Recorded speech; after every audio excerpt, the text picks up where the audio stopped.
Buenas noches, gracias por estar con nosotros y continuar con las charlas que tenemos programadas para la Feria del Libro de Moreno, edición virtual.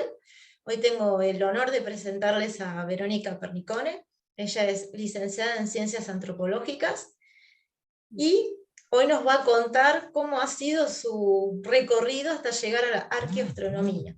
Pero antes de eso, te voy a pedir si puedes desarrollar un poco más tu presentación, tus actividades y luego iniciamos. Bueno, muchas gracias por invitarme. Para mí también es un placer, ¿no?, formar parte de este ciclo de charlas para la Feria del Libro, porque soy una gran amante de los libros y ahora les voy a explicar por qué. Y bien, es verdad, bueno, como acaba de decir Patricia, soy licenciada en Ciencias Antropológicas, la carrera la hice en la Universidad de Buenos Aires, y dentro de la especialización que ofrece la universidad, yo elegí arqueología.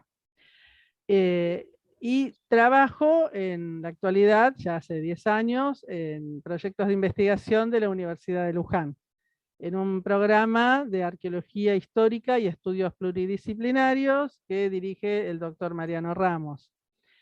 Y aparte de eso, tengo en mi corazoncito en la astronomía desde muy pequeña también. No es mi carrera oficial, pero es algo que me da muchísimo gusto hacer, y investigar y estudiar. Y por eso formo parte de Endías, ¿no?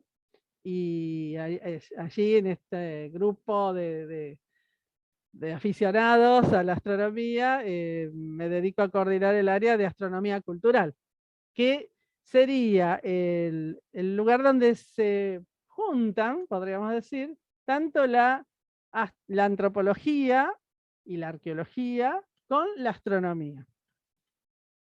Así que, bueno, todos más o menos por ahí la gente sabe que la antropología es el estudio de la cultura humana, ¿no? Ujú. La antropología social estudia la cultura viva, ¿no?, los pueblos vivientes en la actualidad, mientras que la arqueología se dedica a estudiar la cultura material, o sea, lo que quedó, lo que esta gente hacía, que puede ser desde una pirámide hasta una cucharita, ¿no? O sea, es amplísimo, ¿no? Todo lo que el hombre, el ser humano hace, forma parte de esa cultura material, y lo que queda, que los arqueólogos excavamos en la tierra y buscamos esos restos, eso es digamos, el material sobre el que investigamos para poder conocer esas antiguas culturas, ¿no? Entonces, como la gente tiene una relación con el cielo, tanto en la actualidad como en el pasado. La relación con el cielo siempre existió, y es más, yo me atrevo a decir que en el pasado era más que ahora, porque la gente del pasado, y les estoy hablando, no sé, hace 5.000 años, hace 10.000 años, no tenían la posibilidad de escuchar al servicio meteorológico por la radio, es claro, ni saber por los almanaques colgados en la pared de la cocina, si se avecinaba ya la primavera o el verano. O sea, tenían que observar el cielo para darse cuenta de esos cambios a lo largo del año, el movimiento del sol, tanto en la salida como en la puesta del sol. En el horizonte va variando, ¿no? Desde ese arco que dibuja, por supuesto que imaginario, ¿no?, porque los que nos movemos somos nosotros en la Tierra, pero ese arco imaginario, ¿no?, en el que el sol se mueve y que va marcando los distintos momentos del año, tanto el solsticio de verano o de invierno, que son sus puntos más extremos de ese arco, o cuando pasa por el medio, que es el equinoccio de primavera o de otoño. Y eso la gente del pasado lo tenía clarísimo, lo sabía perfectamente, porque su vida dependía de conocer Mm. eso. Saber en qué momento ciertos animales venían, o ellos tenían que ir a perseguir manadas que sabían que en cierto momento del año y no en otro se podían encontrar. eh, Recolección de frutos, o sea, todo eso lo tenían que tener bien planificado, porque eran pueblos nómades que tenían que ir moviéndose y saber dónde estaba el alimento y en qué momento del año. O sea que el estudio del cielo era algo que viene con el hombre desde que el hombre es hombre. Entonces no podemos soslayar ese conocimiento desde la antropología y desde la arqueología. O sea, y ese conocimiento, o sea, el saber qué entendían por estos movimientos, por lo que es el cielo, qué entendían en el pasado, eso es lo que estudia la arqueoastronomía. ¿Mm? Mientras que la etnoastronomía estudia los pueblos actuales, los pueblos vivos, ¿no? Por ejemplo, no solamente los pueblos etnográficos, ¿no? O sea, los toba, los mapuche, los huichinos, sino también la sociedad nuestra, o sea, nosotros también tenemos nuestro folclore, digamos, sobre las estrellas. Fíjate que acá en Argentina al cinturón de Orión le llamamos las Tres Marías, mientras que en España le dicen los Tres Reyes Magos. O sea, ya son una cosa que es el mismo asterismo, o sea, conjunto de estrellas, no constelación, sino el asterismo es un conjunto dentro por ahí de una constelación, ¿no? El mismo asterismo, de acuerdo a las diferentes culturas, lo van a ver desde distintos puntos de vista. Le van a dar otro nombre. No solo, y eso, imagínate, sucede en esta sociedad nuestra occidental, que más o menos compartimos un bagaje cultural semejante. Imagínate las diferencias que puede haber entre, no sé, un pueblo de Siberia y un mapuche. O sea, lo van a ver totalmente diferente el cielo, porque el cielo, por más que físicamente podemos decir es único, pero culturalmente es absolutamente diverso. Cada cultura, cada sociedad ve un cielo distinto, ve otras cosas en el cielo. Por ejemplo, nosotros le prestamos atención a las estrellas, a los planetas, a lo que brilla. En el antiguo Perú, los incas le prestaban atención a lo que no brilla. Y ellos veían constelaciones oscuras, las nubes oscuras, que se pueden apreciar si uno va a un lugar sin iluminación, o sea, con un buen cielo, donde se pueda ver la Vía Láctea, se puede apreciar en la Vía Láctea que hay como zonas de oscuridad. Sin ir muy lejos, en la Cruz del Sur, que es, digamos, un rasgo que es fácilmente reconocible, está lo que se conoce como el saco de carbón, ¿no? Porque es una nube oscura, o sea, no tiene ninguna luminosidad.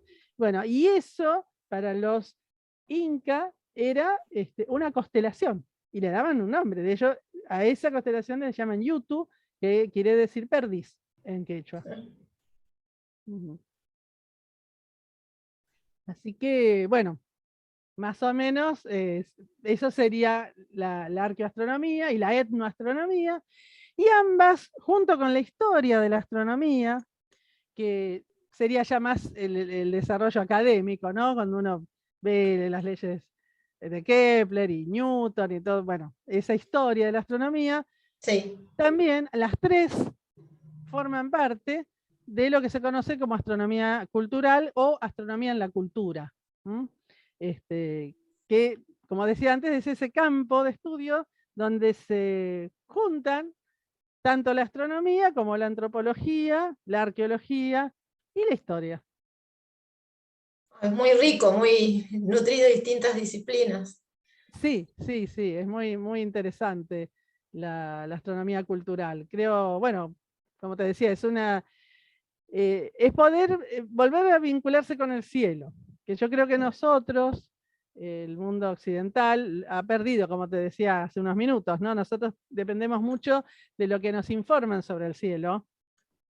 Claro, y vamos perdiendo sobre también conocimientos, porque uno mira a veces y claro. no sabe lo que está viendo. No, y tal cual, y lo vemos también con gente, con profesionales, ¿no? Uno dice, bueno, esta persona no estudió y por eso no sabe. No. Hay gente que tiene muchos títulos, pero no tiene ni idea, no conoce nada del cielo, no saben. No saben. Sí saben que hay planetas, estrellas, pero si decís, ¿eso qué? No tienen idea si es una estrella, un planeta, ni de qué constelación es, nada. Porque hemos perdido esa costumbre de mirar el cielo. Porque ya no dependemos del cielo directamente, por supuesto que sí, pero no, cada persona individual no depende del cielo, como pasaba en la antigüedad, que había que saber y conocerlo. Ahora nosotros dependemos, ya te digo, prendemos el televisor y ya nos va a decir si va a llover o no, o si va a hacer frío, o ya está. Y por ahí, si hay algo importante, como un cometa, como está sucediendo Claro. en estos días, o por un eclipse, tanto de sol como de luna. Eso para ahí la gente llama la atención y va a ver el noticiero y ahí lo están pasando en vivo. Pero capaz que en vez de salir y mirarlo, se quedan mirando el televisor y lo ven filmado, ¿no? Porque estamos muy, muy dependientes de eso, o de internet, de las pantallas y no tanto del cielo en sí. Y aparte porque no tenemos, quienes vivimos en ciudades, no tenemos la posibilidad de ver un buen cielo. Esa es la realidad. También hemos perdido ese gusto de mirar el cielo porque no lo vemos. Yo siempre cuento la anécdota, así gustándome la astronomía y habiendo hecho cursos desde bastante joven, ¿no? 20 y pico de años, en ese entonces vivía en Capital, iba a la Asociación de Amigos de la Astronomía que está en Parque Centenario. O sea, no era una persona que no tenía contacto con el cielo. Sin embargo, recién vi la Vía Láctea a los 25 años. Es gracioso. Pero en un viaje a Corrientes, que fui en tren, y estaba acostada, ¿no? Porque tenía camarote, estaba acostada, hacía calorcito porque era septiembre, entonces tenía abierta la ventanilla, y yo estaba mirando así, me tiro para atrás porque recuerdo, estaba así acostada y miro, y veo, y dije, ¿qué es eso? O sea, no podía creer lo que estaba viendo. Claro, pues estábamos atravesando el campo y no había ninguna luz, y se veía un cielo que era espectacular y la Vía Láctea perfecta. Y digo, no, pero esa es la Vía Láctea, o sea, no lo podía creer.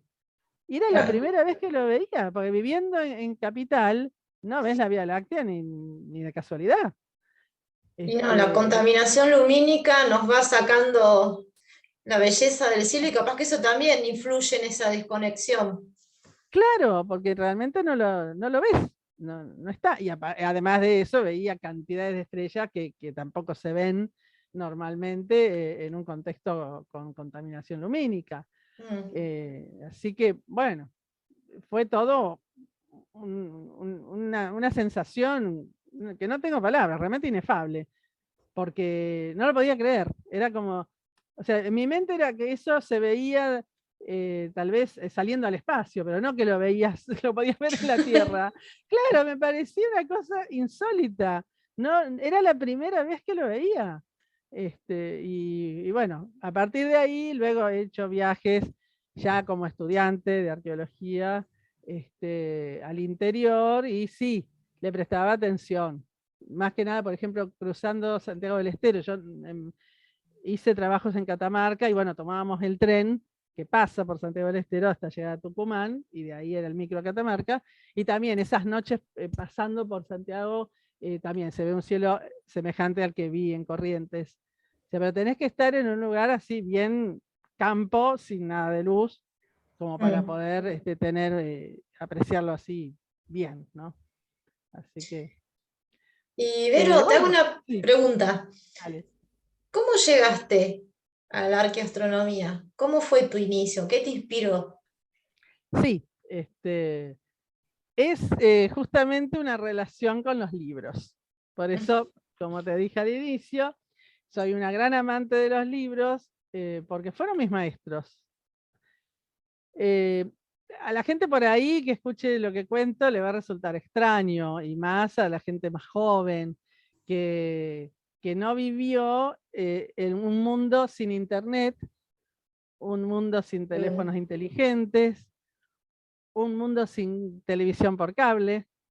O sea, un mundo con televisión en blanco y negro y con muy pocos canales, eran 4 creo, 5, eh, con una oferta de documentales muy pobre, porque realmente no, salvo Canal 7, que siempre fue el canal oficial, ¿no? Y a Sí. veces algo de Canal 13, por ejemplo la serie Cosmos, que se dio en el 13.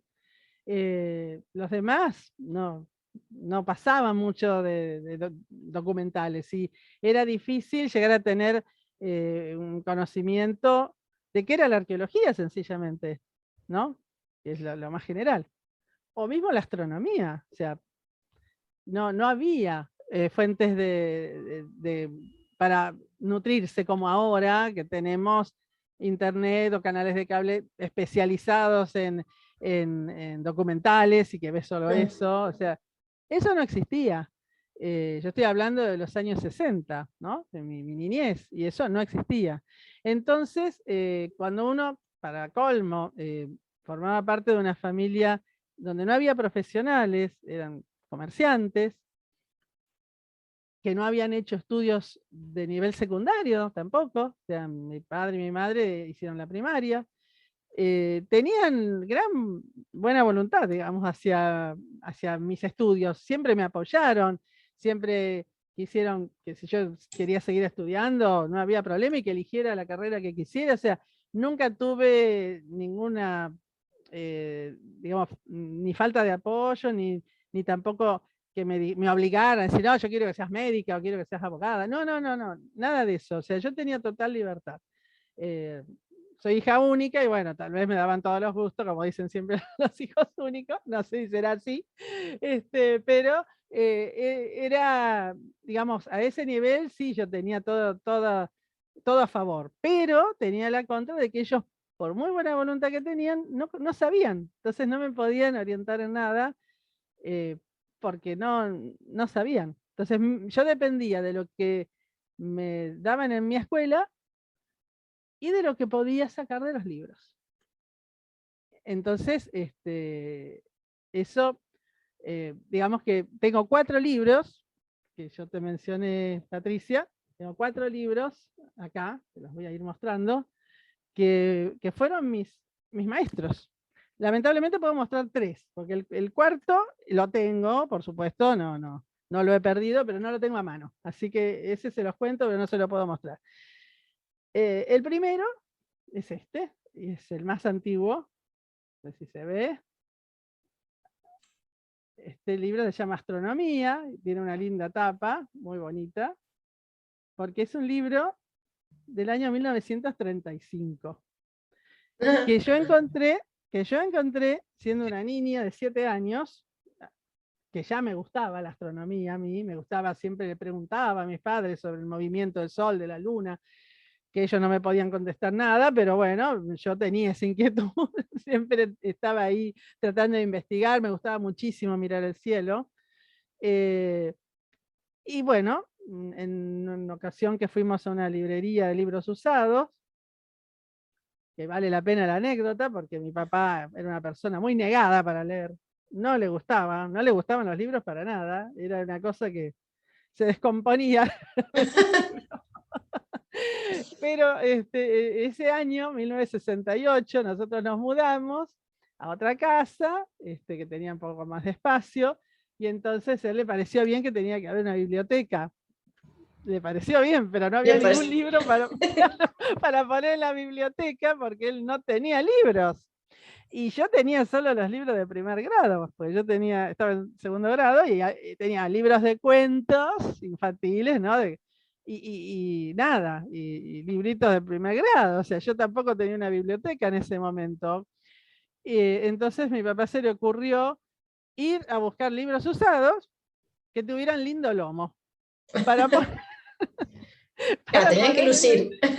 claro, para poner en la biblioteca que estaba en el living de la casa, ¿no? Bien, entonces él fue con esa intención y yo lo acompañé, pero me encontré con este libro y quedé fascinada, absolutamente fascinada, y yo dije, quiero este libro.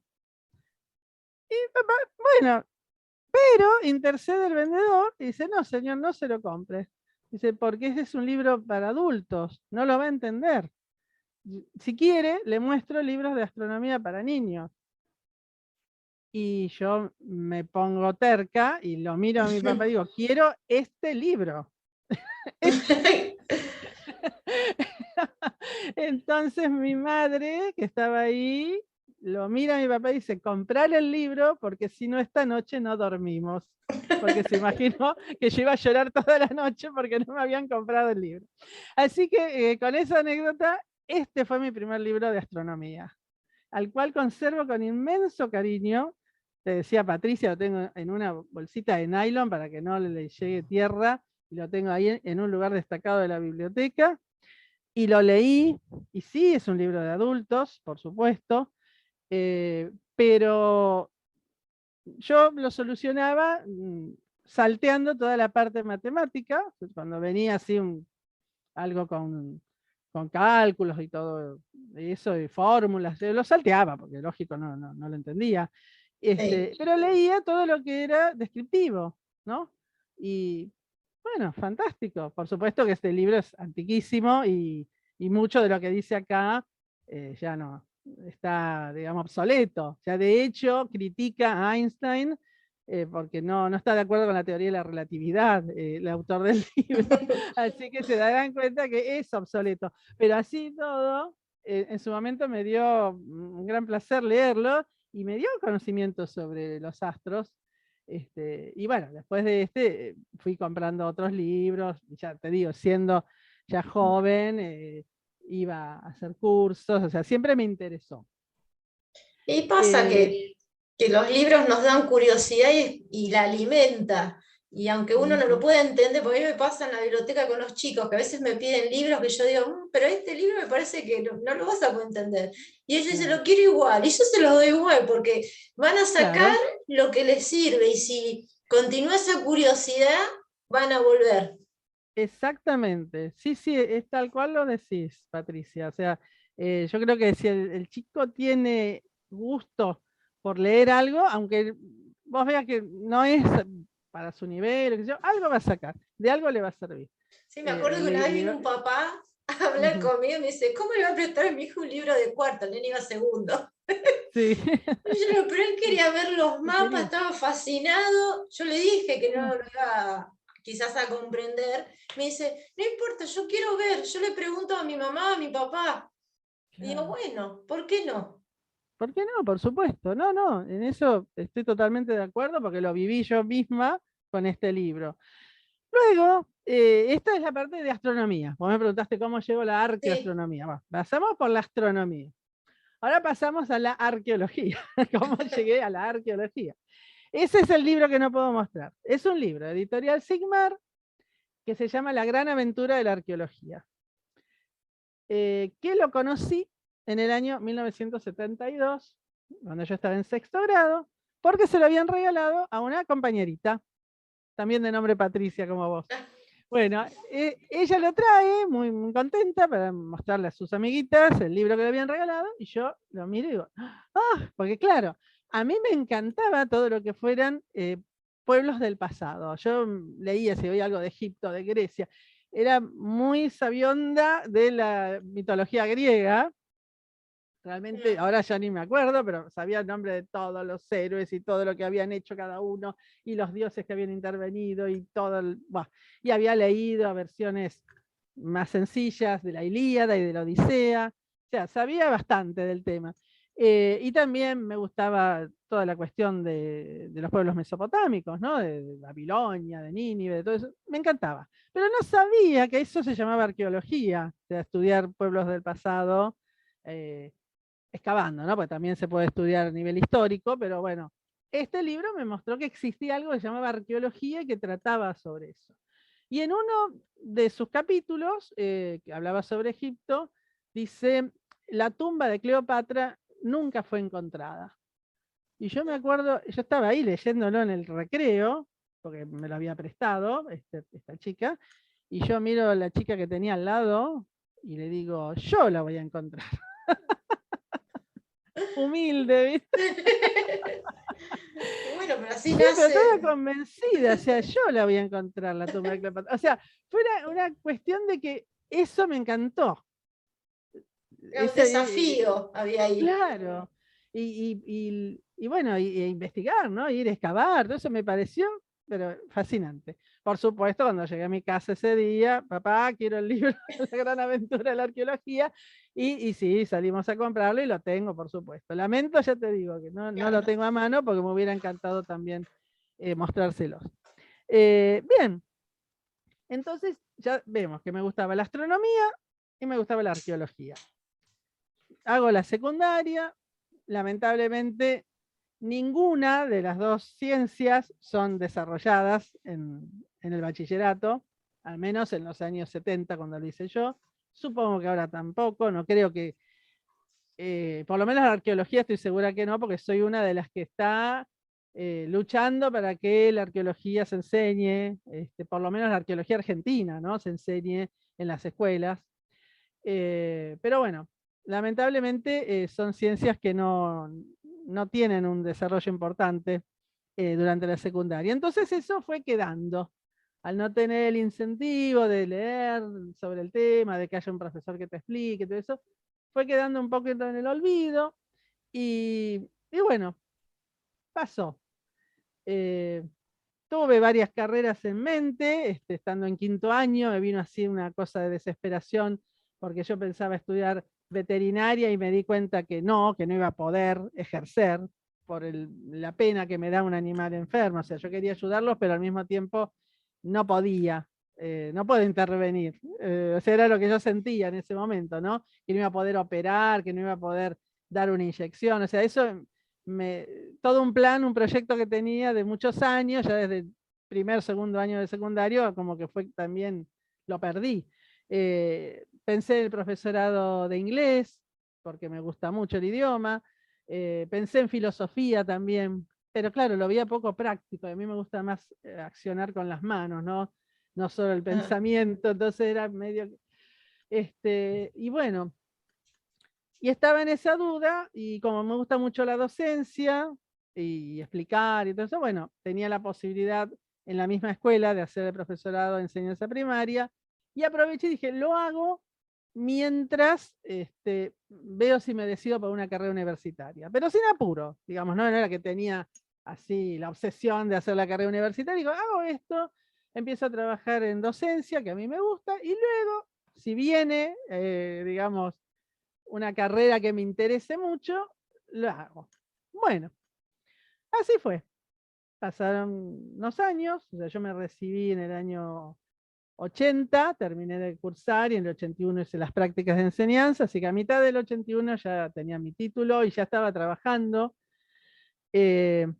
Pasó el 81, comienza el 82 y se estrena la serie Cosmos en Argentina. ¿Mm? La famosísima serie de Carl Sagan. Por supuesto, como a mí me interesaba la astronomía, la vi y fue, no sé, esa cosa que cuando dicen te abre la cabeza realmente, sí, sentí que me abrió la cabeza. Era un hachazo en el medio de la cabeza. O sea, ver esa serie para mí era una maravilla. Además de que, bueno, Carl Sagan era un excelente divulgador científico, porque tenía un carisma y una manera de explicar y, no sé, era todo perfecto. Y además, la serie, para lo que era el momento, digamos, era muy buena también visualmente, ¿no? Tenía efectos especiales, cosas que nosotros no estábamos acostumbrados a ver en ese entonces. Y bueno, me entero, después que dan la serie, de que había un libro sobre la serie. Yo dije, ah, bueno, imagínate, digo, acá estoy yo comprándome el libro, que acá está. Acá está, mi queridísimo libro Cosmos. Cosmos. Sí, un Bien, clásico. un clásico. Bueno, yo me pongo a leer este libro, termino de leerlo, que creo que, o sea, no fue el mismo año, creo que no se editó enseguida. Pero bueno, fue cerca, unos meses habrá sido después que terminó la serie. Y yo dije, no, digo, hay un mundo de ciencia amplísimo que yo desconozco y que de alguna manera tengo que empezar a estudiarlo. Digo, o sea, me dejó una sed de conocimiento realmente, que no tengo palabras para, era algo interior. Y entonces, eh, de todas esas ciencias que a mí me gustaban, la que más se parecía a esta búsqueda del origen, ¿no? Porque a mí, digamos, lo que más siempre me parte la cabeza toda la cuestión del Big Bang y del origen, ¿no? De cómo comienza todo. Y la que más se acerca justamente es la arqueología y la antropología. la antropología física, que busca los orígenes de la humanidad, los homínidos, todo el desarrollo de Homo habilis, Homo erectus, el hombre de Neandertal, bueno, y todos los nuevos que hay ahora, ¿no? Porque es una ciencia que avanza constantemente. Y bueno, eso por un lado, y la arqueología directamente que busca también estos orígenes a través de la cultura material, como les decía hace un rato. Entonces tenía estas dos formas de acercarme a eso. Yo sabía que la astronomía en sí no, porque pese a que me encanta, pero realmente no me gusta estudiar matemáticas, física. Soy muy reticente a eso. Nunca me llevé la materia, nunca tuve problemas, pero viste, cuando vos sentís que algo no lo haces con gusto. Y bueno, para estudiar astronomía hay que estudiar mucha física, mucha matemática. No es solo observar el cielo. Y yo sabía que eso no. Por ahí no iba la cosa, pero por el lado más humanístico, sí, porque yo siempre tuve más tendencia hacia la historia, la filosofía, todo eso. Entonces dije, bueno, viene por ahí la cosa. Y me puse a buscar mi antigua guía del estudiante, ¿no? Y ahí encuentro, ya leyendo detenidamente la carrera de antropología, veo que la orientación de arqueología existía, era una de las orientaciones de la carrera. En ese entonces creo que tenía 5 orientaciones, me parece, folclore, arqueología, y antropología social, y creo que había lingüística, bueno, me parece que eran 4 o 5 orientaciones. Y dentro de esas estaba arqueología. Y yo dije, ay, pero tantos años buscando arqueología como carrera y resulta que era una orientación de antropología. Me pasa que en su momento yo no lo había prestado atención, no lo había leído. Claro, viste, no, o sea, leí el nombre de la carrera, dónde se dictaba, qué sé yo, pero no leí el plan de la carrera, entonces no sabía eso. Bueno, fue así una revelación. Fue terminar de leer el libro, ponerme a ver la guía del estudiante, y recuerdo que bajo, en ese entonces la casa en la que viviera de planta baja y primer piso, los dormitorios estaban en el primer piso, bajo, una mañana de noviembre debe haber sido, o principios de diciembre, y ahora te voy a decir por qué, de acuerdo a la fecha. Bajo las escaleras, desemboco en el comedor diario, estaban mis padres tomando el desayuno, y los miro y les digo, voy a estudiar antropología. Sí, terminante. Y ellos me miran, y se miran, y me miran a mí, y me dicen, ¡qué bien!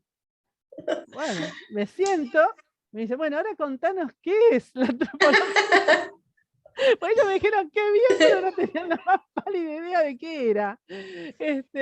Bueno, así fue que les conté lo poco que yo sabía, porque tampoco sabía mucho bien qué era la antropología. Me enteré después cuando la cursé, la carrera. Y bueno, ¿por qué te digo que me acuerdo la fecha? Porque, claro, instantáneamente dije, me voy a inscribir. Y ahí me di cuenta que era tarde, porque la inscripción había cerrado. Por eso sé que debe haber sido... Claro, en esa fecha. Claro, porque en esas fechas, porque las inscripciones eran a principios de noviembre en la UBA, en ese entonces. Así que debe haber sido fines de noviembre o principios de diciembre. Bueno, me amargué bastante, pero dije, está bien, no importa, soy joven, no hay problema, tenía 22 años en ese momento. No, 21. Digo, me preparo, porque había que dar examen de ingreso, por supuesto, me preparo todo el año que viene, me inscribo, doy examen de ingreso y entro al otro año. Y bueno, fue lo que hice, me preparé durante todo el año 83, en filosofía e historia argentina, eran las 2 materias que se tomaban, pero resulta ser que tenemos el advenimiento de la democracia a fines del 83 y cambia todo. Entonces, cuando yo voy, después de haber estudiado todo un año historia argentina y filosofía, y me inscribo en la carrera, sí. Cuando comienza el curso de ingreso ya no eran esas 2 materias. Lo que tomaban era, creo que era comprensión de textos, y la otra materia era lógica. Esas eran las 2 materias que toman, lógica y comprensión de texto. Bueno, otra vez me amargué, digo, estudié un año entero, pues me había inscrito en uno de estos institutos que te preparan, ¿no? para dar el ingreso, ¿no? Que se usaba en ese entonces. O sea, no importa, digo, lo que aprendí me va a servir de algo, alguna vez me va a servir porque estudié un año entero, digo, no importa, está bien, no voy a llorar sobre la leche derramada, ya está. Iba a ponerme a estudiar porque me iban a tomar examen de eso. Así que, imagínate, Sí. me pasé todo febrero, todo marzo, estudiando, yendo 3 veces por semana. Bueno. Y también, cuando llega el momento de dar el examen, sale una resolución de la UBA que quienes teníamos título terciario ingresábamos directamente. O sea que yo me la pasé estudiando todo un año antes y después todo un verano, pero igual tenía el ingreso asegurado, así que bueno, ingresé igual. Esas son las anécdotas de estudiantes. Bueno, comienzo la carrera y la carrera tiene un tronco común que lo estudian tanto los que hacen la orientación de antropología social como los de la orientación de arqueología. Son 11 o 13 materias, no recuerdo bien. Bueno, las curso, son casi todas sociales. Solo hay una antropología biológica y una introducción a la arqueología, o sea, fundamentos de prehistoria se llama esa materia. Bueno, que fueron las que más me gustaron, lógicamente, de todo ese tronco común. Y después, en el año 88, 89, comienzo la orientación de arqueología propiamente dicha. Bueno, eso fue la gloria, ¿no? Por fin había llegado a lo que tanto me gustaba desde los 11 años y iba a encontrar a Cleopatra y todo, ¿no? Bueno, la cosa es que empiezo en ese entonces, pero arqueoastronomía no te lo nombraban ni por broma. O sea, nadie. Mira que hice toda la orientación completa, en ninguna materia, jamás nunca ningún profesor nombró arqueoastronomía o la posibilidad de estudiar la astronomía del pasado, aunque no me hubieran dado el nombre arqueoastronomía, ¿viste? Pero Claro. no, nada, ni por casualidad. Ni todos los textos que tuve que leer, ninguno te hablaba de la astronomía de esos pueblos, te podían hablar de su economía, de su forma de vestir, de lo que se te ocurra, pero nada de astronomía. Bueno, por supuesto yo no sabía que existía la arqueoastronomía. Hasta que un día, de nuevo, un libro me salva. Sí, voy a una librería que creo que ya no existe, que se llamaba Prometeo, que estaba en Avenida Corrientes, antes de Callao, y que se especializaba en libros de antropología y de historia. Yo era clienta, ¿no? Cada tanto iba, no me quedaba cerca, por supuesto, porque yo vivía en Versalles, bastante lejos del centro, pero cuando andaba por ahí, iba y siempre hacía una miradita. Bueno, entro y me encuentro con este libro maravilloso de Anthony Aveni, que se llama Astronomía en la América Antigua. Fue como, me hubieran tirado un balde de agua así helado, pues, ¿qué? ¿Cómo? Digo, no podía creer. Digo, ¿qué es esto? De editorial siglo XXI, ¿no? Bueno, lo agarré, salí huyendo a la caja para pagar. Para leerlo, devorarlo. Por supuesto, ya. Y me quedé fascinada, digo, pero existe una orientación de la carrera de arqueología que trata estos temas. Es la arqueoastronomía, existe. Bueno, por supuesto que de ahí en más, mis profesores se tuvieron que bancar que yo, cada vez que había que hacer una monografía o una clase especial o algo de eso, yo tratara sobre arqueoastronomía, por supuesto. Y de esa forma mis compañeros comenzaron también a enterarse de que existía esto. Bueno, fascinados, porque a muchos les gustaba la astronomía, pero no sabían, claro, que esto existía. Este libro es del año 1980. Y acá en Argentina, la arqueoastronomía recién empieza a hacerse más conocida, podría decir que en el siglo XXI. O sea, tenemos un atraso de 20 años, tranquilamente, porque en el momento que este libro se edita, en México, porque es la edición mexicana, Sí, fue el momento en que la arqueoastronomía empezó a tener más auge a nivel mundial, ¿eh? Porque, ¿qué pasa? Hubo unos primeros atisbos, ¿no?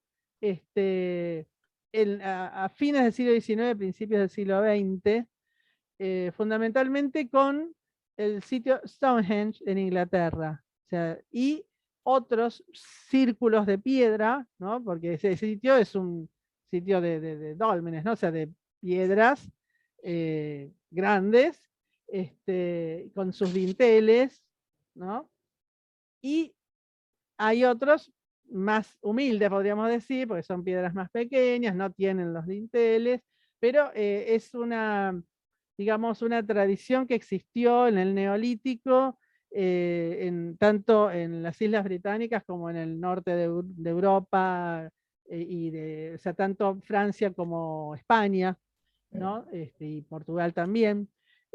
Son fundamentalmente ahí, aunque ahora, bueno, la cosa se está modificando porque se encontró el sitio Göbekli Tepe en Turquía, que ha atrasado bastante en el tiempo, porque es un sitio de 11.000 y pico de años, muy antiguo, que también tiene ciertas estructuras de piedra en forma circular.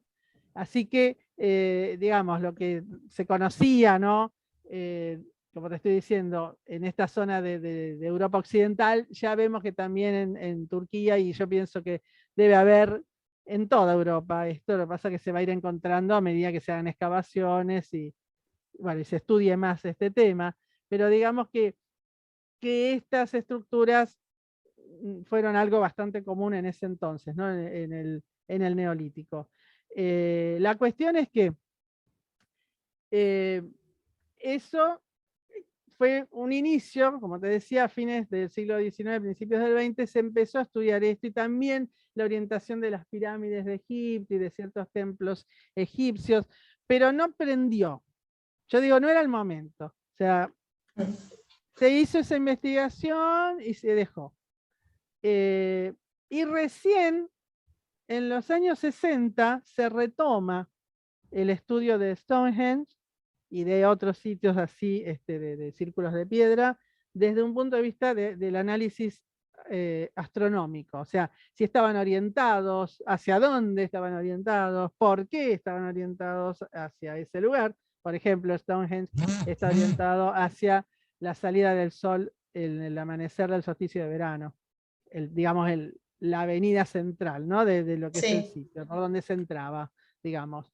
Y bueno, y así se empezó a hacer ese tipo de estudios. ¿Pero por qué a partir de los años 60? Yo creo que era porque, eso es una hipótesis mía, no es que lo dice otro autor, me hago cargo de lo que digo. Para mí era porque había toda una cuestión con la carrera espacial, y había como un entusiasmo muy grande por el espacio en ese momento, por la astronomía y por la relación del hombre con el universo. Y yo creo que eso hizo que los arqueólogos, ¿no? Y los astrónomos empezaran a ver desde cuándo esta relación del hombre con el cielo había existido. Es una idea mía, ¿no? Pero yo creo que quien vivió la carrera espacial, como es mi caso, yo era una nena, pero me acuerdo, sabe el fervor que había en ese entonces, en los medios de comunicación, en todos lados. Se hablaba de que en el año 2000 vamos a ir de vacaciones a la Luna, pero te lo decían así, no como Sí. chiste, era lo que se esperaba. Entonces, todo eso, yo creo que era un caldo de cultivo que hacía que la gente se interesara por estudiar la astronomía del pasado también.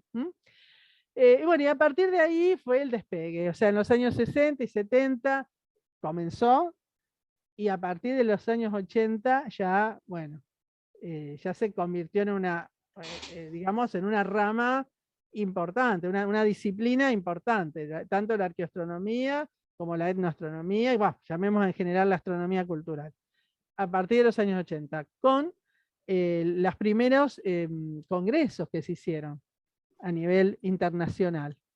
sea, en esos años. El más famoso es el que se conoce como Conferencias Oxford, porque se hicieron ahí en la Universidad de Oxford, y a partir de ahí es una reunión que se hace creo cada 3 años por todo el mundo y que tocaba hacerla en el año 2020 acá en Argentina, en La Plata, y lamentablemente por la pandemia se suspendió. Pero no, o sea, se va a hacer. O sea, en Argentina se va a hacer. No se sabe cuándo, se supone. Claro, no, se supone que va a ser en noviembre de 2022. Esperemos que así sea, pero bueno, estamos dependiendo de qué pasa con la pandemia, ¿no? Claro. Pero, pero como les decía, a partir de ahí, y sí, ya por suerte, acá en lo que es América, tenemos la Sociedad Interamericana de Astronomía en la Cultura, con miembros de toda América. Soy miembro porque me interesa muchísimo esto, y realmente es una sociedad que trabaja mucho en la difusión y en la formación de nuevos profesionales. Fundamentalmente eso. O sea, lo que se está tratando es de brindar cursos donde vienen profesionales de renombre mundial, pero súper importantes. La primera que se hizo aquí en Argentina fue en el año 2012 y tuve la posibilidad de tener como docente a Johanna Broda, que es una austríaca que vive en México desde hace años, y ella es una especialista en todo lo que es la arqueoastronomía mexicana. También Juan Antonio Belmonte Avilés, un español, que también aparte de trabajar todo lo que es megalitos, ¿no? En Europa, es un gran especialista en la arqueoastronomía de Egipto. O sea, gente súper importante vino a la Argentina para participar de estos cursos y ¿no? darnos a los nuevos investigadores todo su conocimiento. Gente muy, muy generosa, muy buena gente. Guardo un gran cariño por todos los que vinieron a enseñarnos. Y ahora, bueno, en 2020 se pensaba hacer otra segunda escuela acá en Argentina, pero cada vez que se hacen reuniones de la Sociedad Interamericana en distintos puntos, se han hecho en Brasil, en Chile, en Perú, bueno, siempre se hace una escuela para estudiantes o para graduados jóvenes, para que puedan conocer qué es la arqueoastronomía y la etnoastronomía, tanto para arqueólogos como para antropólogos sociales, ¿no? Y la verdad que se están trabajando muy, muy bien. Hasta hace poco, el presidente era un vecino de Moreno. Nuestro conocido Alejandro López, que él vive en Moreno. Él es de Paso de Rey, pero ahora está viviendo en Moreno, Moreno Centro. Y bueno, fue un excelente presidente, realmente. Yo hace poco, ahora en el mes de noviembre, fueron las nuevas elecciones. Bueno, él ya había hecho 2 periodos, no, ya no se presentó para continuar, pero durante su presidencia se hizo mucho, mucho trabajo. Así que hay que reconocer, ¿no? Alejandro hizo mucho para que la arqueoastronomía y la etnoastronomía, que lo que él hace es etnoastronomía, se conozca y se trabaje en el país. Que haya nuevos investigadores argentinos. Yo me quedé pensando en lo que vos, en tu trayectoria, ¿no? Y bueno, pensando en la actualidad, que ahora en las escuelas secundarias se incluye que los chicos puedan visitar y conocer carreras, qué importante que es eso para que puedan ampliar su visión de las posibilidades que tienen. Y estas charlas como las que vos das también dan pie a inspirar vocaciones, porque sí. desde chiquita ya lo tenías marcado y lograste Sí, concretarla. Claro, que en realidad, como te decía, eran gustos que yo tenía, pero no sabía que existía en la carrera. Pero fíjate todo lo que tardé en conocer que existía la carrera. O sea, no lo supe cuando estaba en la secundaria. Lo supe ya siendo Claro, sí, maestra sí. en ejercicio. Recién ahí me enteré. Y otra cosa que también recuerdo que me marcó mucho en esos años, creo que fue en 82 u 83, que vino el Museo del Oro de Perú. Trajeron cantidad de piezas de oro y se instaló en la Manzana de las Luces, en Capital. Ah, Y yo fui con mi papá, me acuerdo, me acompañó, y quedé fascinada. Eso también fue, ya no fue un libro, fue una muestra de museo, pero yo no podía creer lo que estaba viendo. O sea, las maravillas que hacían con el oro en el antiguo Perú, tanto Chimú, Inca, era una cosa de loco. O sea, un poncho de oro, un mm, poncho completo. O sea, está tejido en telar, pero luego como si fueran lentejuelas, pero de oro, sí. cosidas, y es Ah, todo un poncho de oro. Bueno, y hace collares pectorales inmensos, y es lo que quedó, porque pensar todo lo que los españoles se llevaron, ¿no? no, Y lo sí. convirtieron en lingotes. O sea, eso es lo poco que quedó. O sea, yo me quedé, digo, ¿cómo puede ser? Cuando salí de ahí yo pensé, ¿cómo puede ser que esto exista y yo no lo sepa? Pues yo ya era maestra. Entonces me resultaba decir, ¿cómo yo no le doy este conocimiento a mis alumnos? ¿Cómo puede ser que cuando yo, en ese entonces se llamaba motivo de trabajo, y en el mes de octubre, coincidiendo con la llegada de Colón a América, era Sí. una semana completa que se hablaba de los indios, como se decía en esos años, ¿no? Sí. Digo, ¿cómo puede ser que yo a mis alumnos les digo cualquier estupidez, porque no les cuento esto, porque yo no sabía que eso existía, por eso no se los contaba? Yo digo, no puede ser, digo, eso también me ayudó, me impulsó a estudiar arqueología, por mis necesidades de saber para poder enseñarle a mis alumnos, porque me daba vergüenza pensar cómo había enseñado yo hasta ese día, ¿no? No sé, le mostraba fotos de choza, de paja, de qué sé yo, cosas muy, muy elementales, como que no podían hacer otra cosa los indígenas americanos, cuando eran unos arquitectos de primera, unos eh, orfebres maravillosos, o sea, y yo eso no lo sabía, porque no lo había estudiado en la escuela, no me lo habían enseñado nunca, ni tampoco cuando hice el profesorado. O sea, yo era un inmenso vacío de conocimiento lo que yo tenía sobre ese tema. Y me daba vergüenza, me dio vergüenza. Entonces yo dije, no, yo esto lo tengo que solucionar, esto se tiene que acabar. Yo tengo que saber. Y bueno, así fue también que fue otro incentivo, ¿no? Claro, Aparte sí, sí. de los libros. Ujú. Y qué bueno, ¿no? Esto, porque uno a veces dice, sí, ahora está internet o los celulares, y uno busca y ve la imagen, pero la imagen no refleja lo que se ve en la realidad. Ir al museo y ver la pieza Sí, te puedo eh, asegurar que impacta de era otra manera. asombroso. O sea, el Claro, tamaño, las dimensiones, el color, ver los mm, detalles. sí, sí, sí, sí, no es lo mismo, no, no, no, estar ahí no es lo mismo. Eh, y bueno, eso, lo mismo que me ha pasado ya siendo estudiante de la carrera, de sostener una cerámica que tenía por ahí 2000 años y tenerla en la mano, porque una cosa es que a vos te la muestran en el museo, la ves, qué linda, qué sé yo, pero la estás viendo detrás de un vidrio. Sí. Pero ¿sabés lo que es sostenerla? La emoción de decir, esto lo hizo una persona hace 2000 años. Y esto todavía está vivo. Porque la persona murió, yo voy a morir, pero esto está. Esto sigue estando, es el testimonio de esa gente. Y yo lo estoy tocando con mi mano. O sea, es una cosa, a mí al menos, que realmente me emocionaba, pero a un grado que no te lo puedo explicar.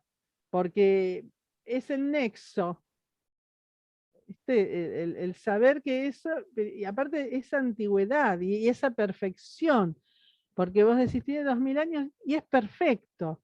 Yo hice cerámica varios años y sé lo difícil que es lograr una pared tan fina.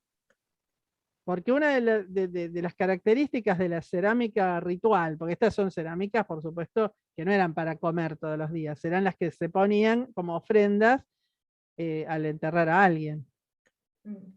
Y vos ves la delgadez de la pasta, lo fino que es, lo sostenés y no pesan nada.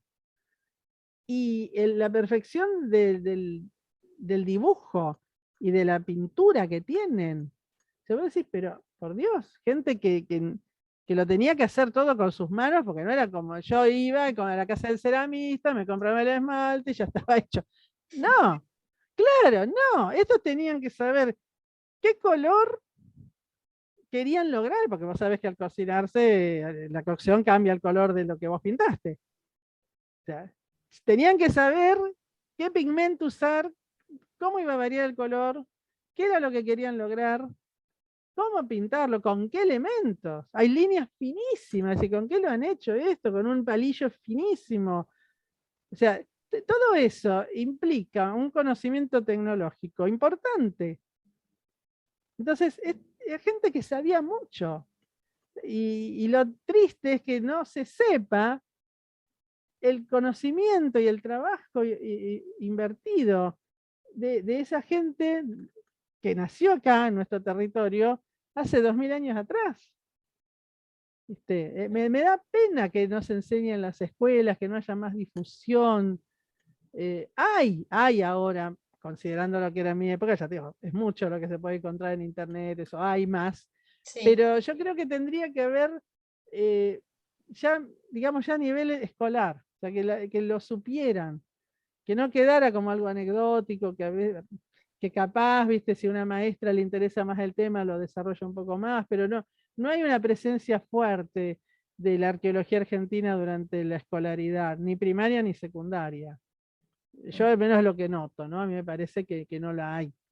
Y se merece que se desarrollara más, que se conociera más. Porque es muy, muy emocionante. Pero para mí eso, el hecho de, ya te digo, trascender lo que es la muestra del museo y tener las piezas en la mano, estudiarlas, ¿no? Porque yo las tenía en la mano porque las tenía que estudiar, justamente, Claro. mientras éramos haciendo la carrera, eran trabajos prácticos donde tenés que poder medirlas, porque hay ciertos protocolos, ¿no? De mediciones que se toman de tal manera, ¿no? Para poder hacer luego un paper científico y que la gente sepa, cuando lo describís, qué es lo que estás contando. Y todo eso, bueno, lo aprendíamos con las piezas ahí, en la mano. Y es algo que a mí me resultaba muy, muy emotivo. O sea, poder tenerlas, poder preservarlas, porque eso se conozca y que la gente vaya y las vea en los museos y que diga, bueno, todo esto es lo que se hacía acá antes, ¿no? Sí, como, Ah, bueno, como una especie de viaje también en el tiempo y sí, tomar viaje en el dimensión. tiempo. Sí, sí, sí, así es. Ujú.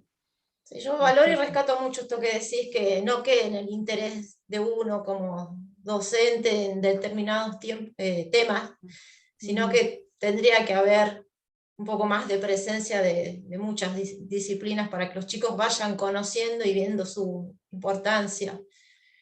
Claro, porque yo entiendo que a veces dicen, bueno, los chicos ya tienen demasiada carga de temas y que se le da más importancia por ahí a lo que pueda servir para el futuro, ¿no? Por ahí más computación o qué sé yo, no sé qué decir. Eh, lo entiendo, pero yo creo que quien no conoce su pasado se está perdiendo mucho de su propia identidad, o sea, ¿no? Porque al no saber, no conocer el pasado del lugar donde vivís, eh, no sé, es como que, qué sé yo pienso como una persona amnésica, ¿no? De repente un día te Sí. despertás y no sabés quién era tu mamá, tu papá, tu abuelo, estoy yo acá y bueno, y, y sigo la vida, pero te falta todo ese trasfondo. Y, y yo creo que la amnesia a nivel social no es bueno. Me parece que no, creo que tendríamos que conocer más de nuestro pasado. Sí, sí, estoy de acuerdo en eso.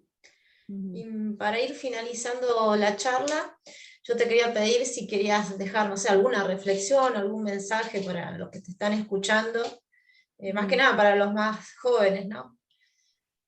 Y mi reflexión es que lean, porque esto es para una feria del libro, y realmente que lean, porque yo veo que se ha perdido un poquito el gusto por ahí, o la paciencia. Yo creo que estamos en un mundo muy acelerado, y estamos muy acostumbrados por ahí a los textos breves, a mucha imagen, y la lectura por ahí de un libro grande, de eso, usted tiene 800 páginas y ya lo ves medio de costado, me voy a aburrir o no sé qué. Bueno, no, lean, porque la lectura, aparte de que te podés enterar de cosas que desconocés, como me pasó a mí, aparte de que se te puede despertar una vocación inesperada, que vos no tenías ni noción de que eso te podía atraer, y de repente lees un libro y dices, ay, por Dios, de esto me encanta, quiero seguir esto, quiero leer más sobre esto, quiero estudiar esto.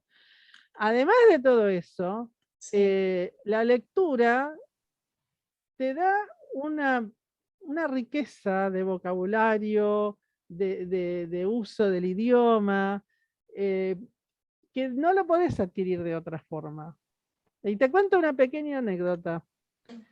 En el año 2005, como a mí me gusta mucho la docencia y me gusta mucho hacer divulgación científica, porque yo reconozco que soy un fruto de la divulgación científica, como dije antes, en mi casa no me podían incentivar en nada, porque no sabían mis padres, y fue a través de Carl Sagan, un gran divulgador, donde fue ese destape que yo dije, no, yo tengo que estudiar algo científico. Entonces, yo creo que tengo la obligación moral de hacer lo mismo para que a otro le pase lo mismo que me pasó a mí, ¿no? Entonces, hice un curso justamente de periodismo científico para estar mejor formada.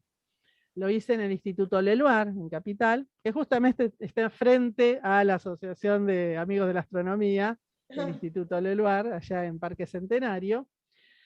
Y bueno, tuve excelentes profesores, uno lamentablemente fallecido ya, Enrique Verocopitov, era un señor muy mayor, que había sido el brazo derecho de Federico Leluar. No es poco, ¿eh?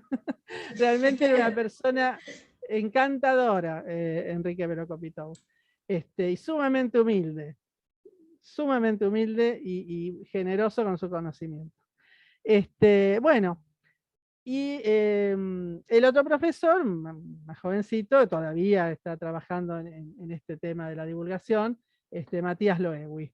Bueno, entonces estábamos, o sea, es un curso taller, tenés que escribir mucho durante ese curso, porque justamente te entrenan en técnicas de periodismo escrito. Bueno, escribo mi primer artículo, lo corregimos. La corrección era entre todos, grupal, éramos gente de distintas carreras, yo era la única antropóloga, la mayoría eran de ciencias más exactas, ¿no? Había físicos, había biólogos, había médicos también, licenciados en enfermería. Bueno, corregimos el primer trabajo, bueno, a la otra semana hacemos otro trabajo, corregimos el segundo trabajo, a la otra semana me demoré un poco, no recuerdo por qué, no sé si fue al baño, no sé, algo hice que me demoré un poco y salí un poco más tarde, y había quedado solo el profesor, los demás ya se habían ido, mis compañeros. Entonces, bueno, salgo junto con él, salgo bajo las escaleras del lugar, y él me mira y me dice, ¿vos escribís? Y yo la miré, digo, no, digo, ahora estoy escribiendo para el curso, digo, pero no, normalmente no. ¿No vas a ningún taller literario? No, ¿nunca fuiste? Digo, no. Y me mira, dice, entonces sos muy buena lectora. Y yo le dije, sí, eso sí. Dice, se nota. ¿Viste? Y me quedé, ¿viste? Pensando, porque claro, yo no voy a taller literario, yo no hago nada con la escritura, sin embargo, a él le gustaba mucho cómo yo escribía mis artículos. Le parecía que yo era escritora. Claro. Pero no era eso, era que sencillamente que soy lectora. Y él, que es un periodista científico que tiene muchísimos años de experiencia, me pescó al vuelo. Se dio cuenta enseguida. Y a eso, por eso digo, ¿cuál es mi consejo o mi sugerencia? Lean. Lean porque no hay otra cosa que te permita adquirir el uso de la lengua como la lectura. Sí, podés ir a un taller literario, por supuesto, hacer un montón de cosas, pero es mucho más fácil agarrar un libro, sentarte abajo de un árbol, es más económico, no tenés que pagar el taller, no tenés que escribir nada, pero vas a aprender un montón. Así que mi consejo es ese. No abandonen la lectura, lean, lean, lean. Y además, es muy feo que la gente lee y no entiende lo que lee, ¿no? El tema de la comprensión de la lectura ahora, yo lo noto mucho. Más en la universidad, yo no soy docente universitaria, pero escucho a mis colegas que sí lo son, y cada vez que reciben parciales se agarran la cabeza. Dice, pero no entendieron ni siquiera la pregunta. Porque realmente al no leer se pierde la capacidad de comprensión lectora. No tenés costumbre, estás acostumbrado a escuchar y a responder a lo oral. La oralidad cubre todo, pero ves algo escrito y ya como que no lo podés comprender. Entonces, sí. Eso, la única forma de superar eso es leyendo. Lo que pasa es que, bueno, la escritura tiene otras reglas diferentes de la oralidad, donde uno en la oralidad puede ser más informal, saltear algunas cosas, en cambio en la escritura nos va organizando el pensamiento, sí. Sí, sin duda. Y lo ves mucho con el WhatsApp, que la gente a veces te escribe cosas que se te paran los pelos. Y no estoy hablando de la falta de ortografía, que ya es otra historia, pero sencillamente la narración, vos decís, no se entiende lo que me están poniendo. No, vos decís, ¿qué me quiere decir? Y de última recurren a mandarte un audio, que ahí todos nos entendemos con el audio, porque el audio tiene entonación, el audio tiene pausa. Entonces, te das cuenta que ya entendés lo que te están diciendo, pero por ahí lo ponen por escrito, y si no conocen las reglas de puntuación, no sabes lo que te dicen. Porque es la verdad, no sabes lo que te dicen. Así que lean. Mi consejo, lean, lean y lean. Muchísimas gracias, Vero, por estar con nosotros, por esta charla tan rica en anécdotas, en vida, experiencias. Bueno, me encantó cómo contás tu carisma. Muchísimas gracias. No, gracias a vos, Patricia, realmente por invitarme y bueno, por escucharme con tanta atención. y bueno, espero que la gente que vea luego esto le sirva un poquito, le interese, o por lo menos le divierta, y con eso me siento contenta. Bueno, ya veremos, nos invitamos a hacer comentarios, luego de escuchar esta charla. No sé, para mí a ver cómo decirlo, es una charla que nos humaniza, porque nos vas contando, así como vas mechando con el conocimiento, vas contando con tu experiencia de vida y le va dando otro cariz, bueno, que a uno le genera más todavía, más curiosidad, quiero saber qué más va a decir, qué va a contar. Y bro, lo que pasa es que me gusta mostrar que los que hacemos ciencia somos seres humanos. Nos pasa lo que nos pasa a todos, se te quema la leche, te pasa lo que le pasa a cualquiera, tenés dolor de barriga, o sea, no somos superdotados que estamos en una torre de marfil y desde ahí miramos el horizonte, no. Somos seres humanos como cualquiera, que nos pasa lo que a todos, y que hemos llegado a esto justamente, cada uno de su manera. La mía fue a través de los libros y de grandes divulgadores científicos, y ese fue mi camino. Y bueno, por eso me gusta hacer lo que hago, ¿no? También de dar clases, de dar charlas, ¿no? De acercar la ciencia a todo el público, porque, como digo siempre, uno nunca sabe dónde se puede despertar una vocación. Entonces hay que colaborar. Muchísimas gracias, Vero. Buenas noches. Gracias a vos, Patricia. Chao.